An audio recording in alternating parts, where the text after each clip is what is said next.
Otep à tous, bienvenue sur la chaîne des panafricanistes par essence, par conviction et par excellence. Celle des citoyens kémites par nécessité et obligation de combat. Nous sommes une chaîne qui n'est guidée que par nos ancêtres et rien que par les ancêtres qui appartiennent à l'égrégore du monde noir. Par conséquent, nous ne croyons en aucun Dieu venu de l'étranger.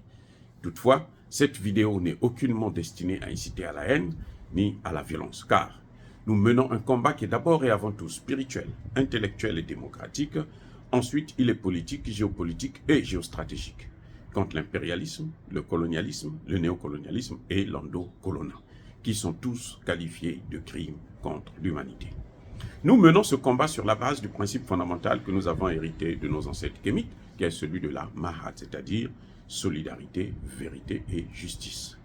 Vous êtes donc en droit de connaître la vérité et nous avons l'obligation de vous dire la vérité, rien que la vérité, afin que justice soit rendue au continent africain. Et ça, c'est notre modeste contribution dans cette noble lutte en faveur de la souveraineté, la dignité, la solidarité et l'unité africaine. C'est exactement ça que nous appelons le panafricanisme. Les éléphants du Sahel se sont rencontrés. Le général Tchani a rencontré le colonel Assimi Goïta et après il a rencontré le capitaine Ibrahim Traoré. Tous les trois géants du Sahel ont parlé des choses importantes. Nous avons eu, je vous ai fait le résumé un peu de les grandes lignes, expliquer ce que le général Tchani lui-même a sorti de sa bouche. Il faut passer maintenant du problème de sécurité au problème de développement. Parce que la sécurité seule ne peut pas régler tous les problèmes du Sahel. Il faut maintenant qu'on attaque le domaine du développement. Voilà l'objet de cette rencontre. Ce n'est pas pour aller parler de Guillaume Soro. Ça dit que, écoutez-moi, moi je suis clair. Ceux qui ne veulent pas m'écouter, qui pensent que je raconte n'importe quoi, tant pis pour eux, désabonnez, vous partez. Parce qu'il ne faut pas blaguer avec la vie d'un continent. C'est ce qui est en train de se jouer là dans le Sahel. Soro, c'est un cheveu dans la sauce. Soro est venu seulement pour déranger les gens. Parce que, vous voyez, nous sommes à deux antipodes. Nous avons le sommeil et la mort. Assimi Goïta a fait le coup d'État, 2 coups d'État. Ibrahim Traoré a fait 2 coups d'État, parce que le premier coup d'État avec Damiba, là, Traoré était déjà là. Donc il a fait en fait 2 coups d'État. Tchani a fait 1 coup d'État. Je pourrais même dire 2, parce que c'est lui qui a protégé Mohamed Bazoum quand il y a eu le premier coup d'État. Parce qu'il s'est dit, non, ceux-là, s'ils prenaient ça, ce n'est pas bon, il faut que ce soit moi qui prenne ça. Comme ça, nous aurons une bonne vie. Ils ont fait donc, au total, au moins 4 coups d'État. Il n'y a pas eu une seule goutte de sang. Écoutez bien, ils ont pris au moins 4 coups d'État, il n'y a pas eu une seule goutte de sang. Maintenant, du côté de Guillaume Soro, il y a eu au minimum 20 000 morts. C'est se moquer de ces gens qui sont morts, de mettre Ibrahim Traoré, Assimi Goïta et Tchani sur le même pied d'égalité que Guillaume Soro. Et c'est ça le problème de certains panafricanistes qui se disent non, nous, la démocratie. Le panafricanisme, là, ça n'a rien à voir avec la démocratie. Parce que si c'était la démocratie, il n'y en aurait pas besoin de coup d'État, puisque au Niger, Bazoum était élu. C'est d'ailleurs ce qui fonde le combat de Macron. Macron dit c'est un président élu, il faut le garder là. Au Mali, c'est un président élu. Au Burkina Faso, l'autre plutôt Kaboré, est un président élu. Donc, si ce n'est que la démocratie, là, on n'a pas besoin de coups d'État. Oubliez les coups d'État. Condamnez les coups d'État. Ne vous réjouissez pas du Sahel. Non, ce n'est pas. Il faut bien comprendre les choses. La démocratie, c'est l'affaire des Occidentaux. Parce qu'ils savent que chaque fois qu'on met ça sur la table, la division commence. Tout le monde veut être président. Tout le monde veut être Premier ministre. Donc ça tire à boulet rouge. Regardez au Congo démocratique. Même les étrangers. Katumbi, c'est un étranger. Son père, il n'est pas congolais. Et Katumbi, il est marié à une Rwandaise. Et c'est l'ami direct de Kagame. Celui qui est en train de tuer, qui a tué déjà 15 millions de Congolais. Attendez, écoutez, ne jouez pas avec la vie des autres. Parce que si vous continuez comme ça, un jour, les gens vont jouer avec la vôtre. Vous savez, tout ce pays ici, si ce n'est pas vous, c'est vos enfants qui paieront. Vos petits-enfants, vos arrière-petits-enfants. Personne ne sait. Donc il faut arrêter de faire croire aux gens que non, Tiani s'est déplacé du Niger pour aller en Mali, pour aller discuter du sort de Soro. Soro, c'est un rebelle. Eux, ils sont en train de combattre quoi? C'est pas au Mali, là. Ils combattent quoi? C'est pas la rébellion. Ça s'est transformé en terrorisme parce que les Français sont rentrés dedans. Mais c'était au départ, d'abord une rébellion. Les Français, d'ailleurs, appellent ça toujours des rebelles armés. Donc, les Français ont raison. Si c'est Guillaume Soro, si c'est ça l'objet du voyage de Tiani, donc les Français ont raison. Il faut acclamer Macron. Et oui, c'est tellement ridicule. Le sort de Guillaume Soro, là, son problème, c'est avec Alassane Ouattara. Et je pense d'ailleurs, écoutez-moi, je vais être clair là-dessus.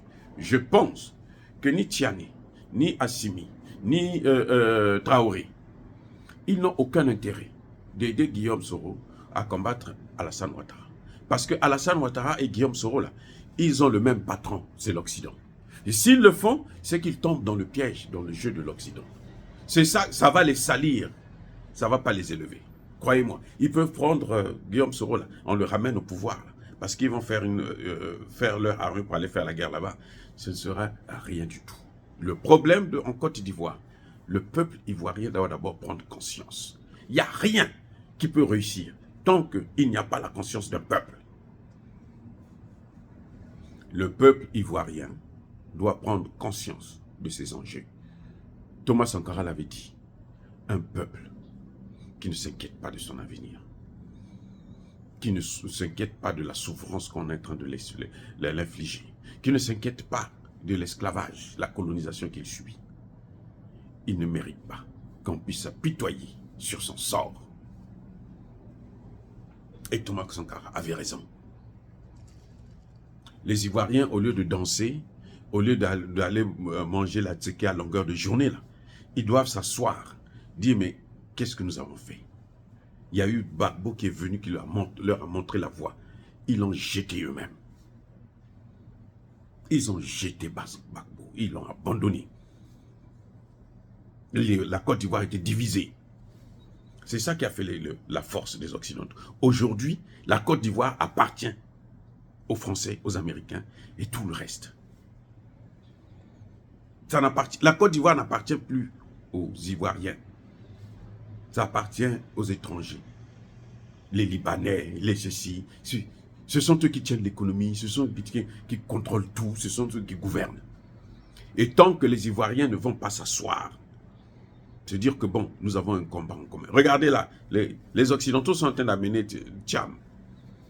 On est en train d'amener Thiam là. Devant tout le monde, devant nos yeux. On l'a pris là-bas, on fait sa publicité, on peut passer. Surtout que ça passe sur RFI, les Ivoiriens parlent seulement le français. Là. Les Ivoiriens ne parlent plus leur langue, ils parlent le français. Donc, ce sont des Français. On disait même que c'était les Américains d'Afrique. Vous voyez des concepts comme ça? Quand les gens ont ce genre de concept-là, c'est qu'ils sont finis, pourris. Oui. Comment des gens peuvent aujourd'hui acclamer Guillaume Soro avec tous les dégâts qu'il a fait? Tout ce qui est en train de se passer là, c'est à cause de Guillaume Soro et Alassane Ouattara. Et d'ailleurs, c'est surtout Guillaume Soro, puisque c'est Guillaume Soro qui a amené Alassane Ouattara. Il a dit lui-même, j'ai pris les armes pour amener Alassane Ouattara au pouvoir, et voilà le résultat. Et ça, tout le monde, les Ivoiriens ont oublié ça. Mais il y a un problème avec nous, les Africains. Nous avons un problème grave. On a oublié que c'est nous, aujourd'hui, on est en train de perdre la Côte d'Ivoire à cause de ce Guillaume Soro. À cause de ce Guillaume Soro. Guillaume Soro, quand il vient se mettre avec Tchani, là, c'est pour avoir... Parce que tu dois te mettre à côté d'un grand pour qu'on te voie. Parce que Guillaume Soro, on ne le voit plus. Il se cachait, non? Il est en sécurité au Niger, c'est très bien. Personne, on n'est pas contre, au contraire. Moi, ce que je veux, et ce que je demande à Guillaume Soro, c'est de nous dire la vérité. C'est à partir de cette vérité-là que nous allons construire les bases solides contre l'impérialisme, le colonialisme, l'esclavage. Ça, à partir de ces vérités. Vous avez vu Choguel, comment Choguel est allé aux Nations Unies, il a dit, hein, la France nous a abandonnés en plein vol. Ça voulait tout dire. Depuis là, ça a commencé, et c'est Choguel qui a fait que, vous avez vu tous les discours là, après, celui qui l'a remplacé, qui était là à intérim, le colonel Maïga, c'est le travail de Choguel d'abord. Il a donné le temps, parce qu'il a dit la vérité. Quand la vérité tombe là, ça fait mal aux uns, mais ça libère les autres. Chaque fois, écoutez-moi bien, chaque fois qu'il y a la vérité, ça fait mal aux uns, mais ça libère aux autres. Si Soro décide de dire la vérité, qui avait gagné ces élections? Ben, on ne peut pas revenir là-dessus. Mais il faut qu'on sache la vérité pour savoir que non, oh, on s'était tous trompés en fait. Et c'est lui qui nous a trompés. C'est la France qui nous a trompés. Qui a financé son mouvement? Vous allez voir, les gens vont commencer à prendre conscience de comment il faut préparer l'avenir.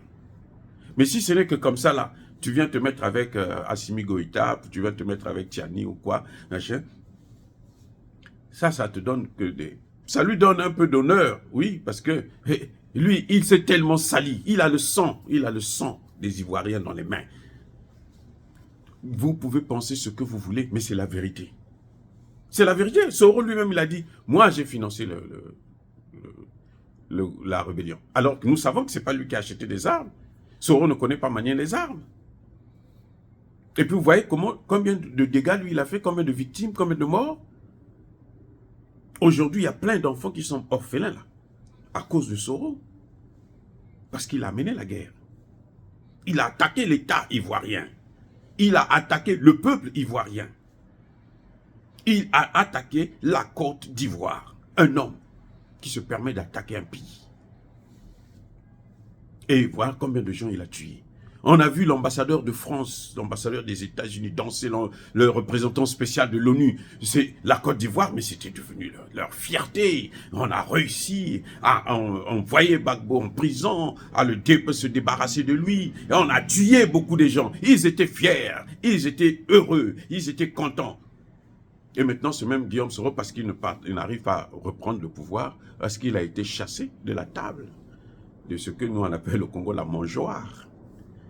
Hein? Donc, il y a la nourriture qui est là, mais toi, on te met à l'écart. Même les miettes, là, on t'a interdit de les ramasser, ça devient compliqué. C'est ce que Guillaume Soro est en train de faire. Donc, en tout cas, pour moi, Tchani ne peut pas faire un déplacement pour aller discuter des problèmes de Soro. S'il fait ça, c'est qu'il n'a rien à faire. Et il n'a rien compris de son propre rôle. Il n'a rien compris.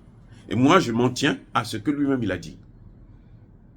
Que nous sommes venus pour voir maintenant dans quelle mesure on va passer du domaine de la sécurité vers le problème du développement. Et qui dit problème de développement là, ça veut dire c'est le problème économique. Et quand on parle de l'économie, la souveraineté monétaire reste un enjeu capital. Parce que sans cette souveraineté monétaire, sans une monnaie de ces trois pays-là, la France a toujours un pilier dans le Sahel.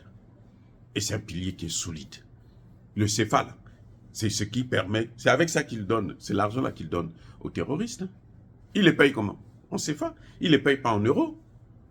Donc si nous on sort de cette monnaie-là, que eux ils contrôlent, qui leur appartient d'ailleurs, on aura réglé une grande partie de ce problème.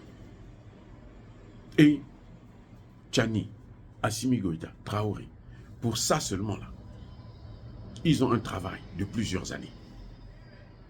Donc pensez au problème de Soro qui a le remords, parce que le sang des gens, le sang qui coule là, le sang qu'il a fait couler là, ça continue à parler dans sa tête. Je suis désolé, mais le sang là, ça parle dans la tête et le sang parle seul. Il est en train de venir vouloir saboter le travail que les États du Sahel sont en train de créer, de faire. C'est tout. Et ça veut dire qu'il est leur mission de ces mêmes Occidentaux. Parce que ne croyez pas que les États-Unis, la France et les pays européens vont vous laisser tranquille. Nous devons amener ce combat jusqu'au bout. On n'est même pas encore au commencement. Et oui, la lutte contre le terrorisme, c'est un détail. Le vrai combat, c'est le problème économique, le développement. Parce que si on ne règle pas les problèmes économiques, on restera dans la même situation qu'avant les coups d'État. Et les coups d'État n'auront servi à rien. C'est pour ça que même la démocratie, ce n'est pas notre problème. Là, dans le Sahel, la démocratie, là, ça ne nous regarde pas. On s'en fiche éperdument. Ce qui compte pour nous, c'est qu'on règle les problèmes du peuple. Maintenant, après, nous verrons comment on peut mettre un système qui sera durable et qui va permettre d'avoir toujours la paix dans le Sahel. Dire cela, c'est inciter à la haine ou à la violence. Non. Yaba colère, Yama lève. Encore une fois de plus, bien aimés frères et sœurs, je persiste et je signe. Soyez bénis. Soyez abondamment bénis par le Dieu des Kémites et par nos ancêtres angélisés. Mais que tous ceux qui persécutent le continent africain le pillent et le déstabilisent. Qu'ils soient noirs, blancs, chinois, arabes, juifs, indiens ou qui qu'ils soient punis, maudits, foudroyés, neutralisés, écrasés, effacés par ce Dieu des Kémites et par nos ancêtres angélisés. Vive l'Afrique éternelle, j'ai dit et j'assume.